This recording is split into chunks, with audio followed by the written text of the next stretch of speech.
Kültür ve hak kavramlarının, kategorilerinin bir araya gelmesi aslında belirli bir tarihsel dönemin ürünü. İnsan ve vatandaş haklarının gelişimi açısından baktığımızda 18. yüzyıl sivil hakların, medeni hakların dönemidir. 19. yüzyılda siyasal haklar gelişir ki bu siyasal haklardan en önemlisi oy verme hakkıdır. 20. yüzyıl ise ekonomik ve sosyal hakların tanındığı bir dönemdir ve kültür hakları da, kültüre ilişkin haklar da bu dönemde tanınmaya başlanıyor.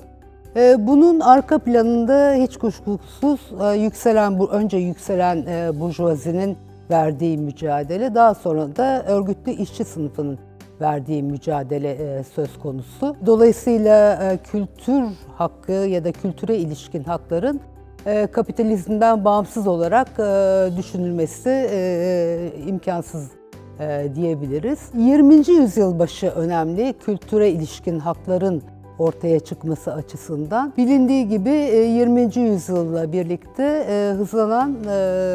büyük bir hız kazanan sanayileşme, ikincisi giderek genişleyen bir orta sınıf ve üçüncüsü de işçi sınıfının örgütlü mücadelesi sonucu ücretli izin hakkı tanınması. Şimdi bu ücretli izin hakkı son derece önemli kültür politikası açısından olduğu kadar kültür hakkı açısından da önemli. Çünkü ücretli izin hakkı aynı zamanda bir zaman kategorisi oluşturuyor. Buna boş zaman ya da serbest zaman diyoruz. Aslında serbest zaman yeni bir olgu değil. Yeni olan şu, daha önce ayrıcalıklı kesimlere ait olan elitlerin, seçkinlerin yararlandığı bir zaman kategorisi olan serbest zaman 20. yüzyılla birlikte özellikle de ücretli izin hakkının tanınmasıyla birlikte genelleştiriliyor.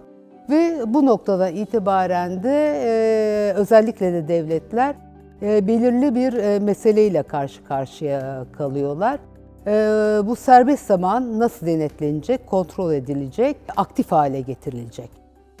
Dolayısıyla yalnızca devletler değil, yerel yönetimler, sivil toplum kuruluşları ve sendikalar bu serbest zamanı örgütlemeye, denetlemeye başlıyorlar. Ve bu süreçte de kültür bir hak olarak, yani bu serbest zamanın kültürel faaliyetlerle doldurulması, kültürel faaliyet ve sanatsal faaliyetlerle geçirilmesi üzerine devletler ve diğer aktörlerin bir iradesi var.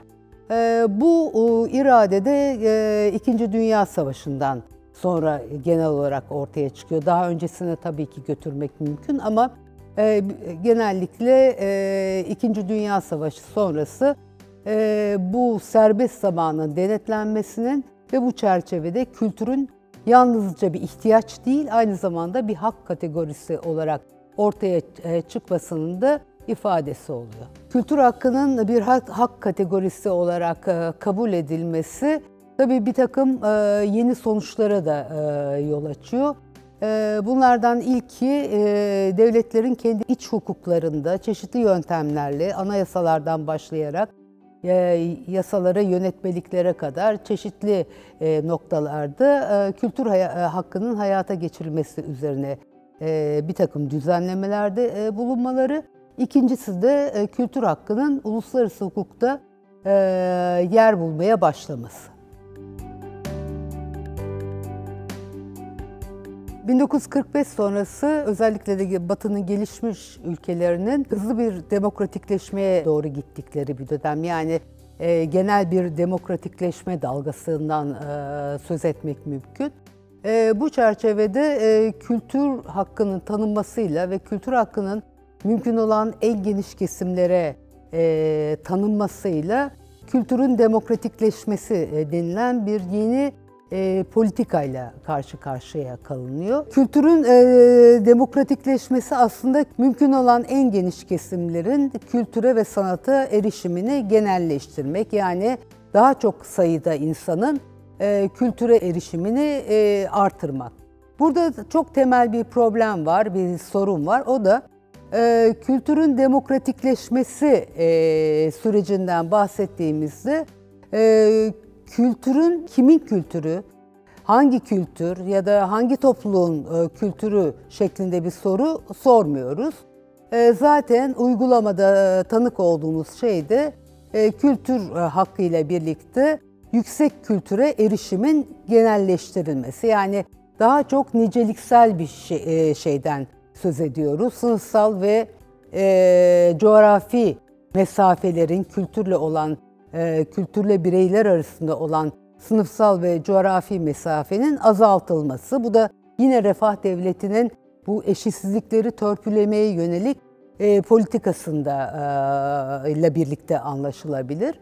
Dolayısıyla bu soru yok. Ama uygulamada kültür hakkıyla, kültüre erişim hakkıyla tanınan şey yüksek kültüre erişim oluyor. Ve burada 1960'lı yıllardan itibaren bir tartışmaya tanık oluyoruz. Tartışmanın 3 boyutu var. İlki kültürler arasında belirli bir hiyerarşi oluşturması. Yani yüksek kültürle popüler kültür arasında ya da topluluk kültürleri arasında bir hiyerarşi oluşturması ve yüksek kültüre öncelik tanıması, kültürün demokratikleşmesi politikasının. İkincisi bu politikanın adaletsizliğiyle ilgili, yani kültürün demokratikleşmesi politikasının kamu kaynaklarıyla finanse edilmesi, dolayısıyla da vatandaşlardan alınan vergilerle finanse ediliyor olması ama bu politikanın son tahlilde başka amaçlar güdülmüş olsa da, yani kültüre erişime mümkün olan en geniş kesimler açısından geçerli kılınmak istense de sonuçta yüksek kültürün tüketicisi olan kesimlere sunulması. Üçüncüsü de başarısızlığı. Yani kültürün demokratikleşmesi politikası İkinci Dünya Savaşı'ndan sonra hemen hemen her gelişmiş Batı devletinin denediği ve ön ayak olduğu, önünü açmaya çalıştığı bir politika. Ama sonunda ortaya çıkıyor ki bu politikayla ne coğrafi ne sınıfsal mesafeler kat edilememiş, ayrımlar ortadan kalkmamış ve aslında bu politika çok da başarılı olamamış.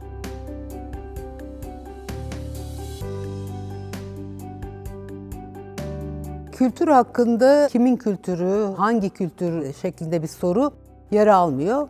Buna karşılık kültürel haklarda tam bu soru soruluyor. Yani kültürel haklar dediğimizde tam da bu sorgulamanın merkezinde yer alan bir yeni hak demetinden söz ediyoruz. Kültür hakkından kültürel haklara geçişte özellikle 1970'li yıllarla birlikte yükselen kimlik hareketleriyle bağlantılı. Etnik, dinsel, kültürel topluluklar kimlik taleplerinde bulunmaya başlıyorlar ve kimlik mücadelelerine girişiyorlar. Bu yapılan mücadeleler sonucunda devletler yavaş yavaş kültürel hakları tanımaya başlıyorlar. Ancak burada özellikle vurgulanması gereken bir mesele var. O da devletlerin kültür hakkını tanıma konusunda daha hızlı davranmalarına karşın kültürel haklar söz konusu olduğunda belirli bir rahatsızlıkla ve çekinceyle davranıyor olmaları. Bunun da arkasında birkaç neden var. Öncelikle kültürel haklar dediğimizde bu hakların kapsamının ne olduğu konusunda belirli bir karışıklık ve anlaşmazlık var. Kültürel haklar, kültürel miras hakkından kültürel hafızaya kadar çok geniş bir biçimde tanımlanan bir haklar kategorisi. Fakat devletler bu konuda çok rahat değiller. Bu hakların hem kapsamı açısından tatmin olmamış durumdalar, hem de bu hakları tanımanın nereye doğru gideceği konusunda da kafalarında bir takım sorular var. Çünkü kültürel hakların başka türden hakların bir hazırlığı adeta olacağını, yani bu tür taleplerin karşılanmasıyla diyelim ki arkasını siyasal haklar talebiyle geleceğini düşünüyorlar ve bu konuda bir çekinceleri var. Bir de şu var, kültürel haklar bireye tanınan haklar mıdır yoksa topluluk hakları mıdır? Hala literatürde tartışılan bir şey bu. Çünkü toplulukları tanınması durumunda kültürel hakların bütün topluluklar tanımı gereği muhafazakar olduğu için ve kendi kültürel değerlerini, ilkelerini sonuna kadar muhafaza etmek istedikleri için burada devletlerin temel endişesi bir kültürel göreceliliğe, relativizme kayılması. Yani kültürel hakların tanınması söz konusu olduğunda bu hakkı topluluklara tanımak değil, topluluğun üyesi olan bireylere tanınmak yönünde. Çünkü topluluklara tanındığı andan itibaren toplulukların kendi bireyleri üzerinde baskı oluşturması, kültürel özelliklerini değişmez, vazgeçilmez özellikler olarak öne sürmeleri ve bireyin özgürlük ve özerklik alanını daraltmaları söz konusu olabileceği için bu hak topluluk sahibi bireylere tanınıyor. Kültürel haklar yavaş da olsa bazı devletler tarafından tanınmaya başladı. Hem iç hukuklarında devletler çeşitli düzeylerde bu hakkı tanıyorlar, hem de uluslararası bazı sözleşmeler var. 2000'li yıllarla birlikte yeni bir kavramla karşılaşıyoruz. O kavramda kültürel çeşitlilik. Birleşmiş Milletler'in bir sözleşmesi 2005 yılında imzaya açılıyor ve bu sözleşmede çeşitlilik en geniş biçimde tanımlanmış durumda. Hem kültürel ifadelerin çeşitliliği kastediliyor, hem de kültürel mecraların, teknolojinin çeşitliliğinden söz ediliyor. Ve aynı zamanda da aslında belki de bütün sözleşmenin arka planında olan, ruhunda olan en temel özellik kültürle ekonomi, ticaret arasındaki dengeyi sağlamak ve bunu yaparken de bazı kavramlara başvurmak. Örneğin sürdürülebilir kalkınma bu kavramlardan biri. Fikri mülkiyet haklarına gönderme yapılıyor.